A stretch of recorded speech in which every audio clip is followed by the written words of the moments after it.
நம்மளே இப்போ வந்து பார்த்திங்கனாக்கா பிள்ளைகளை வந்து வெளியில் வந்து அனுப்புறதுக்கு வந்து ரொம்ப பயப்படுறோம். பக்கத்தில் இருக்கிற கடைக்கு அனுப்புனா கூட நம்ம பயந்துக்கிட்டு இருக்கோம். போன பிள்ளை பத்திரமா வருவானா, என்னாச்சோ ஏதாச்சோ கொஞ்சம் லேட் ஆகிட்டாலுமே நம்ம வந்து பயப்படுறோம். ஏன்னா வந்து காலம் வந்து அந்த மாதிரி ஆயிடுச்சு. இப்போ பிள்ளைங்க கூட முன்னாடிலாம் வந்து பிள்ளைங்க போய் விளாண்டது அப்படின்னாக்கா ஓகே விளாண்டுட்டு வந்துடுவாங்க அப்படிங்கிற சூழ்நிலை இருந்துச்சு. இன்றைக்கி வந்து பார்த்திங்கனாக்கா எங்கே போனாலுமே வந்து பிள்ளைகளுக்கு வந்து நம்ம கூடவே போக வேண்டிய சூழ்நிலை ஏற்பட்டுருச்சு. சரி ஓகே, நம்ம வந்து போகலைன்னா நம்ம பிள்ளைக்கு ஏதாவது ஆகிடுமோ, ஏதோ ஒன்று ஆகிடுமோன்னு பயந்துக்கிட்டே என்ன பண்ண வேண்டியதாக இருக்குது. நம்ம கூடவே வந்து பிள்ளைகள் கூட ட்ராவல் பண்ணுற மாதிரி ஒரு சூழ்நிலை வந்து இன்றைக்கி அமைஞ்சிருச்சு அப்படி தான் நான் சொல்லுவேன். ஏன்னா இன்றைக்கி காலகட்டங்கள் வந்து அந்த மாதிரி இருக்குது.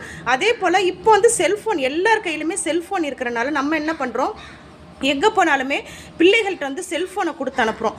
அதே போல் வீட்டில் இருந்தாலுமே நீ டிவி பாரு, அப்படி இல்லைன்னா செல்ஃபோனை யூஸ் பண்ணு அப்படின்னு சொல்கிறோம்.